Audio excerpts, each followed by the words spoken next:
지금 대만 교육계가 붕괴 직전입니다. 타이베이 교육국 긴급회의. 명문고 전교 상위권 학생 노트에서 발견된 건 중국어가 아니었습니다. 전문가들까지 멈춰 세운 그 문자는 한글이었습니다. 저는 그날 교무실에서 그 노트를 직접 봤습니다. 전교 3등 린쯔위의 수학 노트였죠. 미분 공식, 개념 정리, 풀이 흐름이 빼곡했는데 번체자가 아니었습니다. 제가 이유를 묻자 학생은 너무도 담담하게 말했어요. 번체자로 쓰면 느려서요. 이게 더 빨라요. 문제는 그게 한 학생의 일탈로 끝나지 않았다는 겁니다. 중전고, 경성고, 화강고, 대동고까지 같은 노트가 동시에 쏟아졌습니다. 대체 왜 대만 최상위권 학생들은 자기 문자보다 먼저 한글로 생각을 적기 시작한 걸까요? 지금부터 타이베이 교육계를 얼어붙게 만든 그 충격적인 이유를 말씀드리겠습니다. 저는 그날 오전 건국 고중학교 3학년 부장을 맡고 있었어요. 평범한 수요일이었죠. 교무실 문이 갑자기 열렸습니다. 수학교사 천리화가 창백한 얼굴로 들어섰어요. 여러분,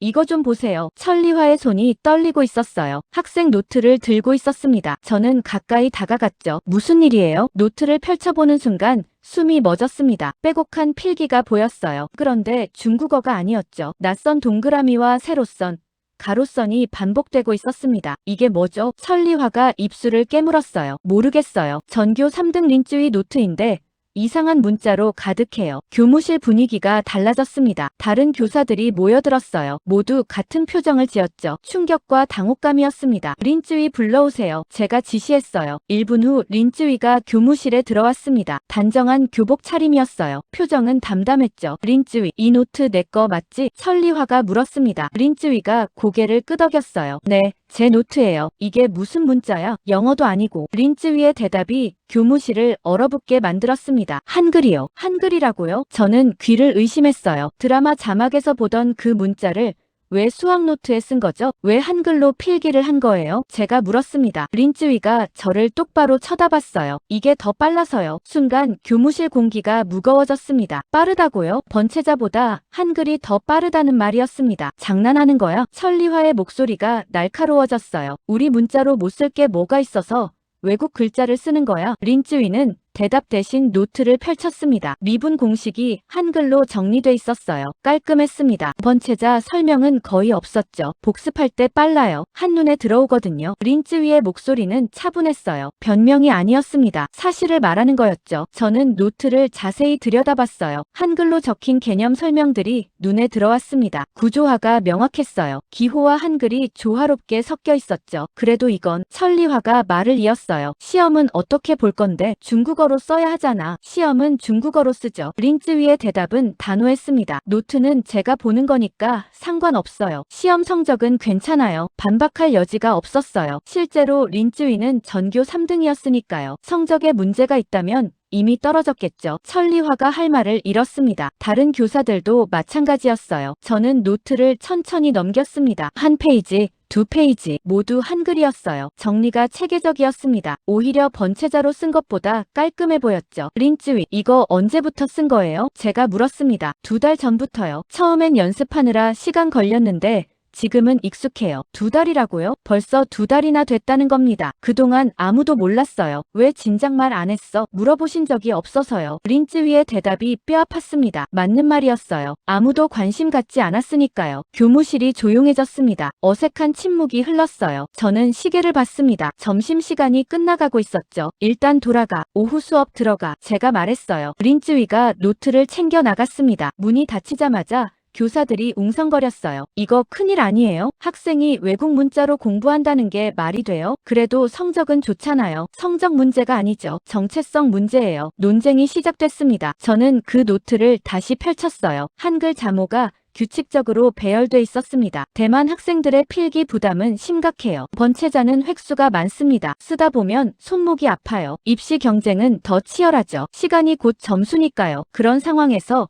한 학생이 더 빠른 문자를 선택했습니다. 외국 문자를요. 충격적이었어요. 저는 그날 밤 집에 노트를 가져갔습니다. 책상에 앉아 천천히 읽었어요. 한글을 모르는데도 구조는 보였습니다. 깔끔했어요. 번체자처럼 복잡하지 않았죠. 속도만의 문제가 아니었습니다. 인지 효율의 문제였어요. 뇌가 정보를 처리하는 속도가 다른 겁니다. 한 가지 질문이 머릿속을 떠나지 않았어요. 대만 최상위권 학생이 왜 자기 문자가 아니라 한글을 공부 도구로 택했을까요? 그 질문의 답을 찾기도 전에 더 큰 충격이 터졌습니다. 처음엔 한류 유행쯤으로 웃어넘겼습니다. 그런데 다른 학교에서도 똑같은 일이 터졌습니다. 금요일 오후였어요. 제 휴대폰이 울렸습니다. 교육국이었죠. 지금 바로 오실 수 있나요? 왕메이링 국장의 목소리가 급박했어요. 저는 택시를 타고 달려갔습니다. 회의실에 들어서는 순간 분위기가 심상치 않았어요. 타이베이 시내 주요 고교 교사 12명이 앉아 있었습니다. 모두 긴장한 표정이었죠. 무슨 일이에요? 제가 물었어요. 왕메이링이 테이블에 노트들을 쏟아냈습니다. 7권이었어요. 전부 한글 필기예요. 저는 숨이 멎었습니다. 7권이라고요? 어느 학교들이죠? 중정고, 경성고, 대동고, 화강고. 왕메이링이 학교 이름을 하나씩 불렀어요. 모두 명문고였습니다. 학생 수는요? 최소 30명 이상이에요. 확인된 것만요. 회의실이 술렁였습니다. 30명이라고요? 이건 단순 유행이 아니었어요. 중정고 교사 장위안이 손을 들었습니다. 저희 반 전교 5등이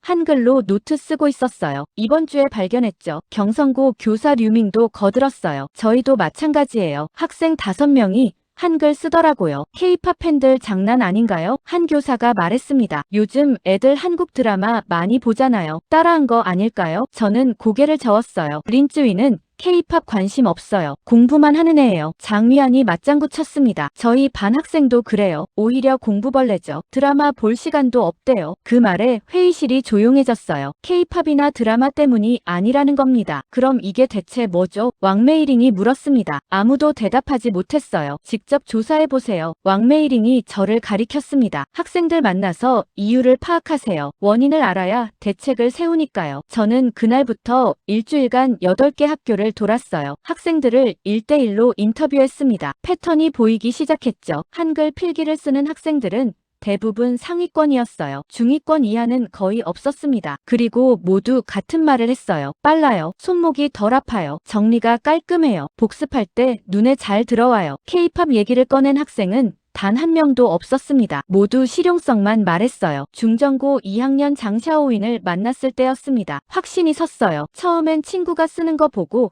신기해서 배웠어요. 장샤오윈이 말했습니다. 근데 써보니까 진짜 빠르더라고요. 번체자보다 훨씬요. 얼마나 빠른데요? 제가 물었어요. 장샤오윈이 노트를 펼쳤습니다. 직접 보여드릴게요. 같은 문장을 번체자와 한글로 각각 쓰는 거였어요. 저는 스톱워치를 켰습니다. 번체자로 쓴 시간은 47초였어요. 한글로 쓴 시간은 29초였습니다. 거의 40% 단축이었죠. 이 정도면 하루에 노트 한 장 차이예요. 장샤오윈이 설명했습니다. 1년이면 100장 넘게 차이 나요. 복습량이 완전히 달라지는 거죠. 저는 등골이 서늘해졌어요. 입시 경쟁에서 하루 한 장 차이는 엄청납니다. 누적되면 성적 격차로 이어지죠. 왜 학교에선 안 가르쳐줘요? 장샤오윈이 되물었습니다. 저는 대답할 수 없었어요. 가르쳐야 할 이유도 막아야 할 이유도 명확하지 않았으니까요. 저는 화강고도 방문했습니다. 전교 7등 천샤오펀을 만났어요. 한글 배우는데 얼마나 걸렸어요? 일주일이요. 잠오 외우는데 이틀,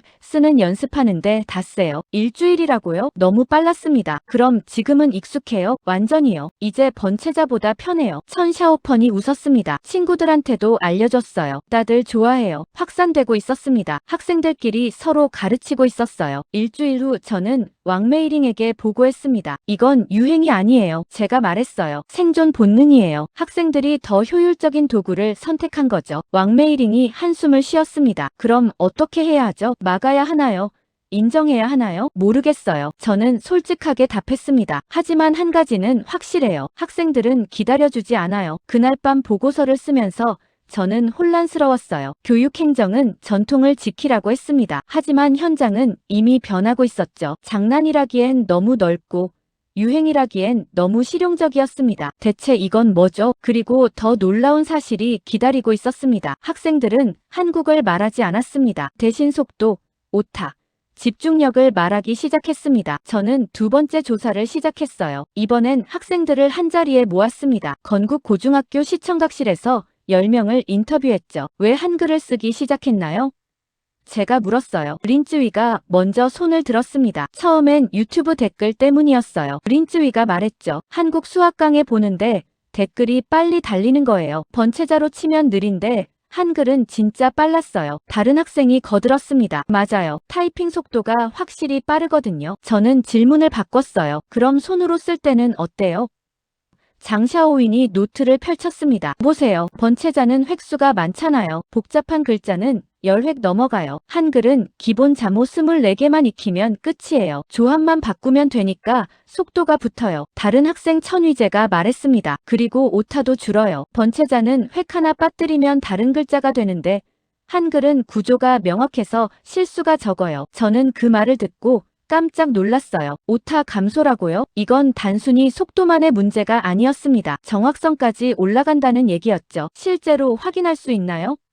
제가 물었어요. 린쯔위가 고개를 끄덕였습니다. 지금 바로 보여드릴게요. 린쯔위가 화이트보드 앞으로 나갔습니다. 같은 내용을 번체자와 한글로 각각 써보는 거였어요. 저는 스톱워치를 다시 켰습니다. 수학 공식 3개를 정리하는 시간을 잰 거죠. 번체자 버전은 1분 23초 걸렸습니다. 한글 버전은 51초였어요. 30초 이상 차이가 났죠. 그리고 집중력도 달라요. 린쯔위가 설명했습니다. 번체자는 쓰는데 신경 쓰느라 내용 이해가 늦어요. 한글은 쓰기가 쉬워서 생각에 집중할 수 있어요. 저는 그 말에 뭔가 걸렸어요. 인지 부담이 다르다는 얘기였습니다. 필기는 단순 기록이 아니에요. 사고를 정리하는 과정이죠. 그 과정에서 문자가 방해가 되면 학습 효율이 떨어집니다. 그럼 시험은요? 결국 중국어로 써야 하잖아요. 제가 물었어요. 천위재가 웃었습니다. 노트는 저희가 보는 거예요. 시험지는 중국어로 쓰면 되죠. 문제 없어요. 너무 명확한 논리였습니다. 저는 회의실로 돌아가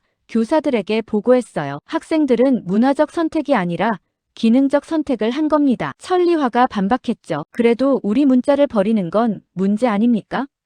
버린 게 아니에요. 도구를 추가한 거예요. 제가 답했습니다. 학생들은 여전히 중국어를 씁니다. 다만 필기 속도를 높이기 위해 한글을 보조도구로 쓰는 거죠. 왕메이링이 한숨을 쉬었어요. 문제는 이걸 어떻게 받아들이느냐예요. 인정할 건가요? 막을 건가요? 학생이 이미 성능을 증명했습니다. 속도도 정확성도 집중력도 올라갔어요. 학교는 뭘 근거로 이걸 막겠다는 거죠? 저는 그 질문에 답을 찾지 못했습니다. 그리고 다음 주 더 큰 반전이 터졌어요. 가장 강하게 반대하던 교사들이 직접 써보고는 먼저 조용해졌습니다. 저는 교육국 제안으로 교사 연수를 기획했어요. 직접 체험해보고 판단하자는 취지였습니다. 타이베이 시내 중고교 교사 40명이 모였죠. 대부분 회의적이었어요. 이게 무슨 연수예요?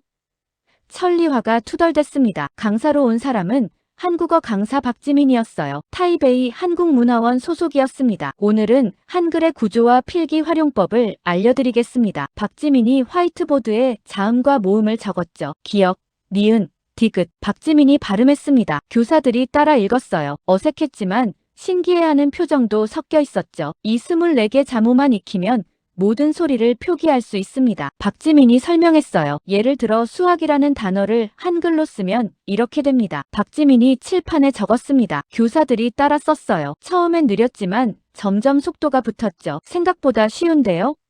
한 교사가 중얼거렸습니다. 이제 실전 연습입니다. 박지민이 수학 문제를 하나 제시했어요. 이 문제의 풀이 과정을 번체자와 한글로 각각 정리해보세요. 교사들이 펜을 들었습니다. 저도 함께 참여했어요. 번체자로 풀이를 쓰는데 2분 10초 걸렸습니다. 한글로 쓰는데 1분 28초 걸렸어요. 40초 이상 차이가 났죠. 그리고 놀라운 건 따로 있었습니다. 한글로 쓸 때 손목이 덜 아팠어요. 이거 진짜 빠르네요. 옆자리 교사가 말했습니다. 손도 덜 피곤하고요. 천리화는 아무 말도 하지 않았어요. 하지만 표정이 달라져 있었습니다. 처음에 비웃음은 사라졌죠. 박지민이 추가 설명을 했습니다. 한글은 표음 문자예요. 소리를 그대로 적는 구조죠. 그래서 빠릅니다. 번체자는 표의 문자라 의미를 담지만 대신 획수가 많아져요. 교사들이 고개를 끄덕였어요. 연수가 끝나고 설문조사를 했습니다. 한글 필기가 실제로 유용하다고 느끼셨나요?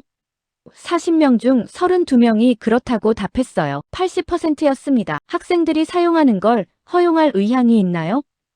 28명이 긍정 답변을 했죠. 가장 인상적이었던 건 젊은 교사 류샤오밍의 발언이었어요. 저는 디지털 세대입니다. 학생들이 더 효율적인 도구를 찾는 건 당연해요. 우리가 막을 이유가 뭐죠? 회의실이 조용해졌습니다. 전통을 지켜야죠. 천리화가 말했어요. 하지만 목소리에 힘이 없었습니다. 전통이 학생을 망치면 그게 진짜 전통인가요? 류샤오밍이 되받았죠. 천리화는 더 이상 반박하지 않았습니다. 저는 그날 확신했어요. 교사들도 체감했습니다. 쉽고 빠르고 효율적이라는 걸요. 저항은 약화되고 있었죠. 학생 말이 맞고 교사도 체감했다면 이제 누가 끝까지 부정할 수 있나요? 다음 주 예상치 못한 곳에서 연락이 왔어요. 타이완 대학교 공대였습니다. 더 충격적인 건 학교 밖이었습니다. 대학과 기업이 이미 이걸 생산성 도구로 쓰고 있었습니다. 저는 타이완 대학교 전기공학과 조교 천하오이를 만났어요. 연락 주셔서 감사합니다. 무슨 일로 연락하셨나요? 제가 물었습니다. 천하오이가 노트북을 열었죠. 저희 과 학생들 필기 좀 보여드릴게요. 화면에 뜬 건 강의 필기였어요. 전부 한글이었습니다. 학부생 60%가 한글로 필기합니다. 천하오이가 말했죠. 특히 공대생들이요. 수식 정리할 때 빠르거든요. 저는 깜짝 놀랐어요. 대학에서도 이미 쓰고 있었다고요? 언제부터 이런 현상이 있었나요? 제가 물었습니다. 작년부터요. 처음엔 한두 명이었는데 이번 학기 들어 급증했어요. 천하오이가 답했습니다. 교수님들은 뭐라고 하시나요? 신경 안 써요. 시험만 중국어로 쓰면 되니까요. 저는 다른 대학도 확인했어요. 정치대학교, 청와대학교, 교통대학교 모두 비슷했습니다. 한글 필기는 이미 대학가에 퍼져 있었죠. 그리고 학생들만이 아니었어요. 신주과학단지 스타트업 디자이너 왕샤오페이를 인터뷰했습니다. 회의 메모를 한글로 하세요? 제가 물었어요. 네, 빨라요. 왕샤오페이가 태블릿을 보여줬습니다. 회의록이 한글과 중국어가 섞여 있었죠. 핵심 키워드는 한글로 빠르게 적고 세부 내용은 중국어로 정리해요. 왕샤오페이가 설명했습니다. 시간이 반으로 줄어요. 회의 중에 놓치는 내용이 없어졌죠. 생산성 도구였습니다. 완전히요. 타이베이 광고회사 크리에이티브 디렉터 리츠안도 같은 얘기를 했어요. 아이디어 브레인스토밍 할 때 한글 씁니다. 생각을 빠르게 쏟아내야 하거든요. 번체자는 느려요. 리츠안이 화이트보드를 가리켰습니다. 한글 메모가 가득했죠. 문제는 정리할 때예요. 한글 모르는 동료도 있으니까 중국어로 다시 써야 해요. 리츠한이 웃었습니다. 근데 그래도 써요. 속도가 중요하거든요. 아이디어는 순간이니까. 저는 점점 더 놀라웠어요. 학교를 넘어 산업 현장까지 퍼진 겁니다. 대학생, 디자이너, 스타트업, 광고업계 모두 같은 이유로 한글을 썼죠. 속도, 생산성, 창작 효율. 이건 교육 문제가 아닙니다. 제가 왕메이링에게 보고했어요. 산업 이슈예요. 왕메이링이 눈썹을 찌푸렸습니다. 그럼 어떻게 해야 하죠? 모르겠어요. 하지만 막을 수는 없을 것 같아요. 현장은 이미 선택했습니다. 더 빠른 도구를 택한 거죠. 강의실에서, 회의실에서, 작업실에서 한글이 쓰이고 있었어요. 속도가 생존인 시대에 더 빠른 문자를 선택하는 게 정말 이상한 일인가요? 저는 그 질문에 답할 수 없었어요. 하지만 곧 정부가 나서야 할 순간이 왔습니다. 정부는 금지하고 싶었습니다. 그런데 성적이 먼저 반대하고 있었습니다. 저는 교육부 회의에 참석했어요. 중앙정부가 직접 개입한 겁니다. 회의실엔 교육부 차관 장즈밍이 앉아 있었죠. 이 사태를 정리해야 합니다. 장즈밍이 말했어요. 목소리가 차가웠습니다. 전국조사 결과를 보고하세요. 장즈밍이 지시했습니다. 왕메이링이 자료를 펼쳤어요. 현재 타이베이 시내 고교 중 한글 필기 사용 학교는 23곳입니다. 학생 수는 최소 200명 이상으로 추정돼요. 회의실이 술렁였습니다. 200명이라고요? 한 달 만에 10배 가까이 늘어난 겁니다. 다른 도시는요? 장즈밍이 물었어요. 타이중에서 11곳, 가오슝에서 8곳 확인됐습니다. 전국적 현상이었습니다. 더 이상 타이베이만의 문제가 아니었죠. 금지 조치를 내려야 합니다. 한 관료가 말했어요. 중국 문자를 버리는 행위를 방치할 순 없어요. 저는 손을 들었습니다. 죄송하지만 한 가지 확인해야 할 게 있어요. 제가 말했습니다. 성적 상관관계입니다. 장즈밍이 눈을 가늘게 떴어요. 무슨 뜻이죠? 한글 필기를 쓰는 학생들의 성적 변화를 추적했습니다. 저는 지난 석 달간 모은 데이터를 공개했어요. 한글 필기 사용 학생 120명의 성적 추이였습니다. 평균 성적이 8.3% 올랐어요. 회의실이 조용해졌습니다. 특히 수학과 자연과학에서 상승폭이 컸습니다. 이건 우연일 수 있어요. 관료가 반박했죠. 그래서 대조군을 설정했습니다. 제가 추가 자료를 보였어요. 같은 학교, 같은 성적대 학생 중 한글을 안 쓴 학생들은 평균 2.1% 상승에 그쳤어요. 숫자가 명확했습니다. 한글 필기가 학습 효율을 올린 겁니다. 장즈밍이 자료를 뺏어 들었어요. 이게 확실합니까? 네, 통계적으로 유의미합니다. 제가 답했습니다. 그럼 학부모들은 뭐라고 하나요? 장즈밍이 물었어요. 왕메이링이 답했습니다. 대부분 긍정적이에요. 성적이 오르니까요. 반대 여론은요? 거의 없습니다. 오히려 학교가 가르쳐달라는 요청이 들어와요. 장즈밍이 한숨을 쉬었습니다. 정부 입장은 난처해요. 전통을 지켜야 하는데 성과는 반대편에 있어요. 딜레마였습니다. 금지하면 학부모가 반발할 거예요. 허용하면 문화 정체성 논란이 터지죠. 학생한테 더 잘 되는 방식을 못 쓰게 막는 게 진짜 교육 맞습니까? 제가 물었어요. 장즈밍이 저를 쳐다봤습니다. 그럼 대안이 뭡니까? 공존입니다. 제가 답했죠. 한글을 보조도구로 인정하는 겁니다. 시험은 중국어로 치르되 필기는 자유롭게 하도록요. 장즈밍이 고개를 저었어요. 그건 정부가 결정할 문제가 아니에요. 대학이 먼저 태도를 정해야 합니다. 그 말이 맞았습니다. 입시를 쥔 건 대학이었으니까요. 그리고 놀랍게도 대학이 먼저 움직였어요. 결국 먼저 현실을 인정한 건 학생이 아니라 대만 상위권 대학들이었습니다. 저는 타이완 대학교 입학처장 천 위안성을 만났어요. 공식 입장을 발표하겠습니다. 천 위안성이 말했습니다. 서류를 건넸죠. 저는 그 내용을 읽고 충격을 받았어요. 타이완 대학교는 입학 전형에서 한글 필기를 허용합니다. 첫 문장이었습니다. 단, 시험 답안은 반드시 중국어로 작성해야 하며 개인 학습 노트는 학생 자율에 맡깁니다. 대학이 인정한 겁니다. 왜 이런 결정을 내렸나요?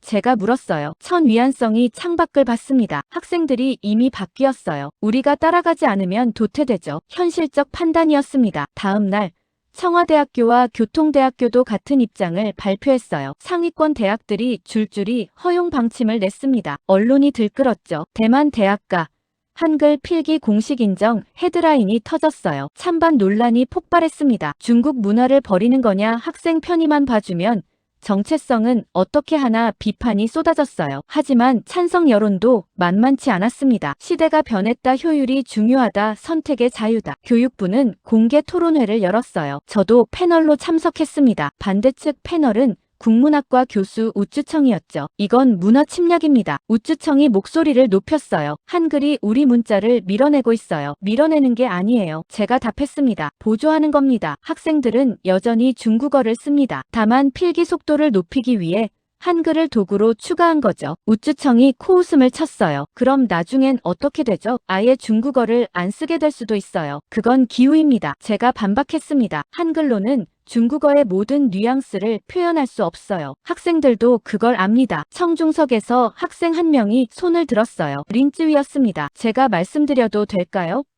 사회자가 허락했죠. 린쯔위가 마이크를 잡았습니다. 저는 중국어를 사랑합니다. 우리 문화도 자랑스러워요. 하지만 공부할 때는 다른 문제예요. 시간이 부족해요. 입시 경쟁은 치열하고요. 한글은 제게 시간을 벌어줬어요. 그 시간으로 더 깊이 공부할 수 있었죠. 린쯔위의 목소리가 떨렸습니다. 제가 한글 쓴다고 중국어를 버린 건 아니에요. 오히려 더 효율적으로 중국어를 배울 수 있게 됐어요. 청중석에서 박수가 터졌습니다. 우쭈청은 더 이상 반박하지 못했어요. 저는 마무리 발언을 했습니다. 학생이 이미 바뀌었는데 제도만 과거에 묶어두는 게 과연 정상입니까? 교육은 학생을 위한 겁니다. 전통을 위한 게 아니에요. 토론회장이 조용해졌습니다. 일주일 후 교육부가 공식 입장을 발표했어요. 개인 학습 도구로서 한글 사용을 제한하지 않는다. 단 공식 시험은 중국어로 치러야 한다. 정부가 손을 뗀 겁니다. 대만 교육계가 변했습니다. 그리고 그 변화의 중심엔 학생들이 있었어요. 이건 중국어의 패배가 아니었습니다. 시대가 더 빠른 도구를 다시 고른 순간이었습니다. 저는 6개월 후 최종 보고서를 작성했어요. 조사 결과를 정리하면서 제 생각도 완전히 바뀌었습니다. 처음엔 문제라고 봤어요. 지금은 진화라고 생각하죠. 전국 고교생 중 한글 필기 사용 비율은 22%에 달했습니다. 대학생은 35%였어요. 특히 공대와 자연계열에서 비율이 높았죠. 하지만 흥미로운 건 따로 있었습니다. 한글을 쓰는 학생 중 92%가 중국어 실력이 떨어지지 않았다고 답했어요. 오히려 68%는 중국어를 더 효율적으로 공부하게 됐다고 했습니다. 한글이 중국어를 대체한 게 아니었어요. 저는 린쯔위를 다시 만났습니다. 어때요? 지금도 한글 쓰나요? 제가 물었어요. 네. 근데 이제 친구들도 다 써요. 린쯔위가 웃었습니다. 정상이 된 거죠. 후회는 없어요? 제가 물었습니다. 없어요. 오히려 감사해요. 덕분에 시간이 생겼고 그 시간에 더 많이 배웠어요. 린쯔위가 노트를 보여줬습니다. 한글과 중국어가 조화롭게 섞여 있었죠. 한글은 도구예요. 중국어는 언어고요. 린쯔위가 말했습니다. 도구는 바뀔 수 있어요. 하지만 언어는 제 정체성이에요. 둘은 다른 거죠. 저는 그 말에 고개를 끄덕였어요. 왕메이링에게 최종 보고를 했습니다. 결론이 뭡니까? 왕메이링이 물었어요. 공존입니다. 제가 답했죠. 한글은 보조도구로 정착했습니다. 중국어는 여전히 핵심 언어예요. 학생들은 상황에 따라 선택합니다. 빠른 메모가 필요할 땐 한글, 정확한 표현이 필요할 땐 중국어를 써요. 이건 위기가 아니라 적응이에요. 왕메이링이 보고서를 덮었습니다. 그럼 앞으로는요? 왕메이링이 물었어요. 변화는 계속될 겁니다. 제가 답했습니다. 다음 세대는 이걸 당연하게 받아들일 거예요. 우리가 영어 쓰듯이요. 저는 창밖을 봤어요. 학교 운동장에서 학생들이 뛰어놀고 있었습니다. 그들의 가방엔 한글로 적힌 노트가 들어있겠죠. 하지만 그들의 입에선 여전히 중국어가 나올 겁니다. 시대는 전통을 버리지 않았어요. 다만 더 효율적인 방식을 추가한 겁니다. 문자는 도구예요. 도구는 시대에 따라 바뀌죠. 중요한 건 그 도구로 무엇을 하느냐입니다. 대만 학생들은 한글로 더 빠르게 배우고 중국어로 더 깊게 생각하고 있었어요. 이건 중국어의 패배가 아니었습니다. 학습의 진화였죠. 그리고 그 중심엔 선택의 자유가 있었습니다. 저는 보고서 마지막 장에 이렇게 썼어요. 다음 시대의 표준은 전통이 정하는 게 아니다. 사용자가 정한다. 그리고 사용자는 이미 선택했다. 6개월간의 조사가 끝났습니다. 하지만 변화는 이제 시작이었어요. 대만을 넘어 홍콩에서, 싱가포르에서, 말레이시아에서 비슷한 현상이 보고되고 있었죠. 한글은 이제 동아시아 학생들의 학습 도구로 자리 잡고 있었습니다. 그리고 그 중심엔 속도와 효율, 그리고 선택의 자유가 있었어요. 시대가 바뀌고 있었습니다. 저는 그 변화의 한가운데 서 있었죠. 오늘의 사연은 어떠셨나요? 재미와 감동이 있었다면 구독과 좋아요 부탁드립니다. 감사합니다.